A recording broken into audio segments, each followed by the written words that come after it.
আমরা কিভাবে নির্ণয় করব পিএলআইডি রোগটি? হ্যাঁ, এটা নির্ণয়ের ক্ষেত্রে আমরা একজন চিকিৎসকের কাছে তো যেতেই হবে।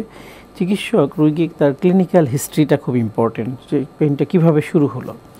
এর পাশাপাশি আমরা ক্লিনিক্যালি কিছু অ্যাসেসমেন্ট করি, যেটার মাধ্যমে আমরা অনেকখানি নির্ণয় করতে পারি যে তার পিএলআইডি বা অন্য কোনো কারণে কোমর ব্যথা কিনা। কারণ কোমর ব্যথা একটা অনেক বড় একটা টার্ম, যেটা আমরা বলি যে 15 থেকে 20টা কারণে কোমর ব্যথা হতে পারে।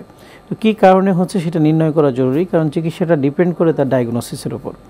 তো এর পরবর্তীতে আমরা যেটা করি যে তার যখন মনে হয় আমাদের কাছে যে এটা পিএলআইডি হতে পারে, কনফার্মেশনের জন্য আমরা এমআরআই নামে একটা টেস্ট করতে বলি, যেটাকে মেডিকেল ভাষায় বলা হয় ম্যাগনেটিক রেজোনেন্স ইমেজিং। এটার মাধ্যমে খুব সহজেই এই পিএলআইডিটাকে নির্ণয় করা সম্ভব হয়।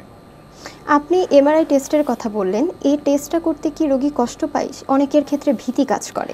এক্স্যাক্টলি, অনেক পেশেন্ট আছে যারা আসলে এখানে একটা আধুনিক একটা টেস্ট, কিন্তু এই যে সাউন্ড ওয়েভ ইউজ করে এই টেস্টটা করা হয়।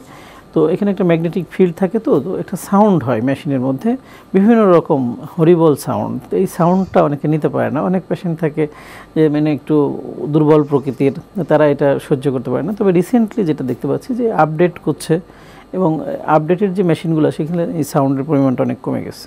স্যার, আপনাকে জানিয়ে রাখতে চাই, আমরা এনটিভির অফিসিয়াল ফেসবুক পেজে পিএলআইডি জনিত ব্যথার সমস্যা নিয়ে দর্শকদের প্রশ্ন জানতে চেয়েছিলাম। সেখানে অনেকেই তাদের সমস্যার কথা জানিয়েছেন। সেখান থেকে কিছু প্রশ্ন তুলে আপনার কাছে তার জন্য পরামর্শ চাইব।